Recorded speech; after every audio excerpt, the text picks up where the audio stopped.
안녕하세요, 여러분. 오늘도 여러분의 인생을 명품으로 바꿔드릴 소중한 이야기 보따리를 들고 왔습니다. 누가 그랬나요? 나이 들수록 편하게 살 수 있다고. 하지만 현실은 자식들 걱정, 손주들 걱정, 나이 들수록 쌓여가는 건강 걱정, 게다가 하루하루 늘어만 가는 허전함까지. 우리는 늘 무언가를 더하며 살아왔습니다. 더 많이 해야지, 더 열심히 살아야지. 주변을 보면 더하기만 하다가 결국 무너지는 분들을 너무 많이 봅니다. 하지만 진정한 행복한 노후의 비결은 바로 빼기에 있습니다. 우리는 덜어낼 줄 아는 지혜, 내려놓을 줄 아는 용기가 필요합니다. 그래서 오늘은 행복한 노후를 위해 반드시 줄여야 할 3가지 습관에 대해 말씀드리려고 합니다. 이 이야기만 잘 새겨 들으셔도 내일부터 여러분의 하루가 달라질 것을 약속드립니다. 자, 그럼 지금 바로 시작하겠습니다. 그 전에 구독, 좋아요, 알림 설정 한 번씩 부탁드립니다. 첫 번째, 걱정은 이제 그만 불평불만을 줄이세요. 건강 걱정, 돈 걱정, 자식 걱정. 나이 들수록 걱정거리는 늘어만 갑니다. 하지만 이런 걱정을 입 밖으로 계속 내뱉다 보면 어떻게 될까요? 여러분, 한번 하루 종일 피곤해, 피곤해. 라고 말해보세요. 정말 더 피곤해지실 겁니다. 우리가 생각하는 대로 우리는 된다. 우리가 말하는 대로 현실이 만들어진다. 라는 말이 있습니다. 우리 뇌는 참 신기해서 실제로 자주 하는 말과 생각이 현실이 된다고 합니다.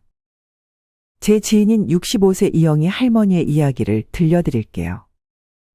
전에는 아침마다 아픈데 얘기하는 게 일상이었어요. 허리도 아프고 무릎도 아프고. 어느 날 딸이 그러더군요. 엄마, 매일 아프다고 하시면 진짜 더 아프실 것 같아요. 그 말에 깊이 생각해 보게 됐어요. 지금은 아침마다 거울 보면서 이렇게 말해요. 오늘도 일어날 수 있어서 감사합니다. 아직도 걸을 수 있어서 정말 감사합니다. 신기하게도 말만 했을 뿐인데 진짜 통증이 조금씩 줄어드는 것 같아요. 불평과 걱정을 입 밖으로 자주 내뱉을수록 우리의 마음은 자연스럽게 부정적으로 변해갑니다. 특히 배우자나 자식들에게 같은 걱정을 반복해서 표현하면 그들도 지치고 결국 우리의 말에 귀 기울이지 않게 됩니다. 오늘부터 이렇게 해보시는 건 어떨까요? 첫 번째, 불평 대신 감사할 것 하나 찾기. 두 번째, 걱정 대신 해결책 하나 생각하기. 세 번째, 한숨 대신 깊은 심호흡 한번 해보기. 옛 어른들께서는 이런 말씀도 하셨죠. 입은 행복의 문이다. 좋은 말을 하면 좋은 일이 반드시 찾아온다. 마치 흐린 날이 있으면 맑은 날도 있듯이 인생에는 좋은 일도 힘든 일도 있기 마련입니다. 하늘을 보세요. 먹구름이 찾아와도 잠시 후면 흘러가 버리죠. 우리의 걱정도 그렇게 보내면 어떨까요? 두 번째, 이건 내가 해야 해라는 생각을 줄이세요. 요즘 우리 주변에서 이런 말 참 많이 들립니다. 자식 다 키우고 나니 통장에 남은 게 없네. 이제 와서 내 건강은 뒷전이었구나. 왜 이렇게 됐을까요? 그건 아마도 우리가 너무 많은 짐을 지고 있었기 때문일 겁니다. 손주 영어는 내가 책임져야 해. 아들 결혼할 때까지는 돈을 모아야 해. 며느리 출산하면 내가 가서 도와줘야 해. 이런 생각들이 우리 어깨를 무겁게 만들고 있습니다. 67세 김명자 할머니의 이야기를 들어보세요. 작년까지만 해도 며느리가 출근하면 당연히 내가 손주를 봐야 한다고 생각했어요. 허리가 아파도 참았죠. 그러다 결국 큰 수술을 했어요. 의사 선생님이 그러시더라고요. 어머니, 이러다가 영영 손주 못 안게 될 수 있어요. 무리한 일은 하지 마세요. 요양원에서 20년간 어르신들을 돌본 박 간호사님은 이렇게 말씀하십니다. 많은 어르신들이 내가 이건 해야 돼라는 생각 때문에 몸과 마음을 망치세요. 나중에 가장 후회하는 게 바로 그거예요. 우리 옛말에 이런 말이 있죠. 그릇에 물을 너무 가득 채우면 엎질러진다. 지금 우리의 모습이 그렇진 않나요? 자식들 도와준다고 새벽부터 일어나 반찬 만들기. 손주 돌본다고 허리 아파도 계속 안아주기. 봉사활동 나간다고 더운 날에도 무리하기. 늘 하던 일이라며 힘들어도 쉬지 않기.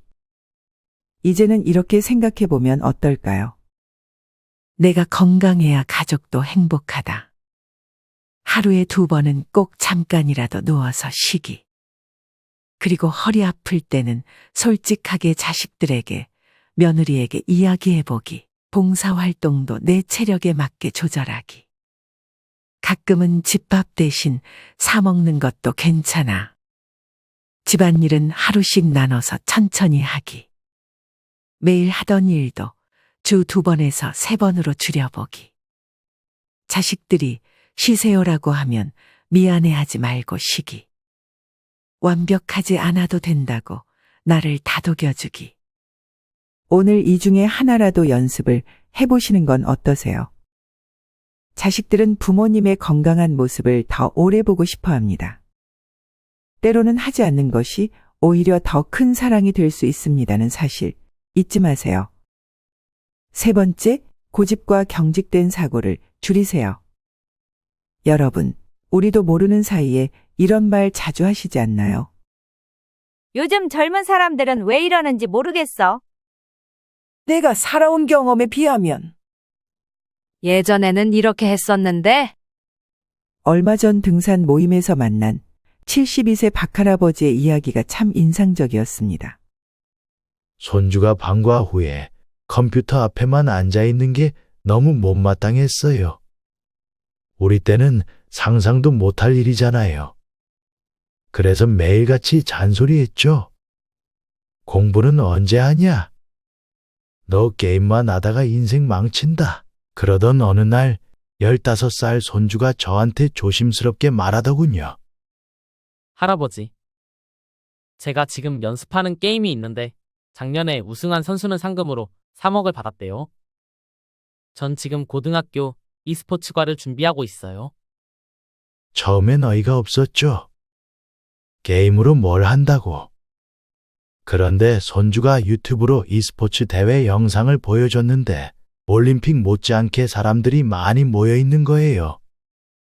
해설하는 사람들도 있고 선수들은 프로야구 선수처럼 유니폼도 입고. 알고 보니 우리나라가 세계에서 e스포츠가 많이 발달했다네요. 대기업에서 운영하는 구단도 있고 선수들 평균 연봉이 의사 뺨치게 높다고. 그때 깨달았어요.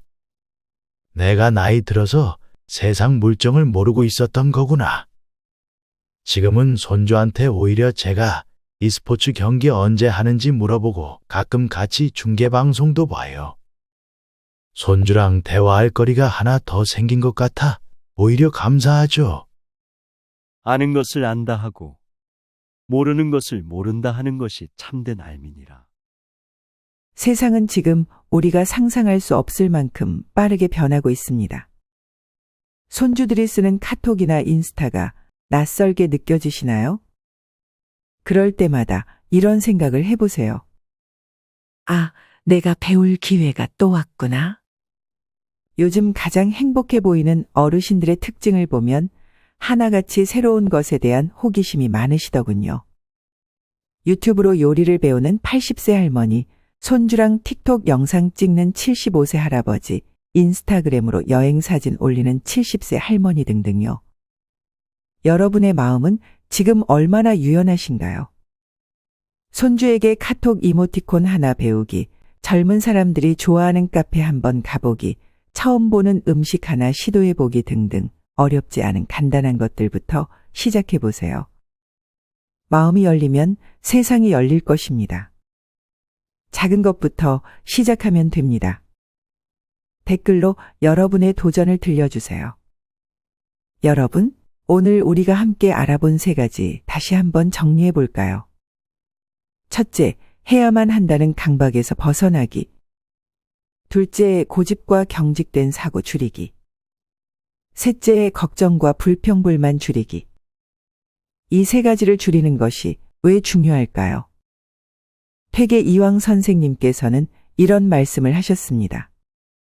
그릇에 물이 가득 차면 더 이상 물을 담을 수 없듯 마음에 집착이 가득 차면 행복이 들어올 자리가 없다. 지금 당장은 어려우실 수 있습니다. 하지만 하나씩 천천히 시작해 보세요. 오늘은 해야 한다는 생각 하나를 내려놓고 내일은 고집 하나를 비우고 모레는 걱정 하나를 덜어내는 거예요. 그러다 보면 어느 날 문득 깨닫게 되실 겁니다. 마음이 한결 가벼워졌다는 것을, 웃음이 더 많아졌다는 것을, 그리고 무엇보다 진정한 행복이 찾아왔다는 것을요.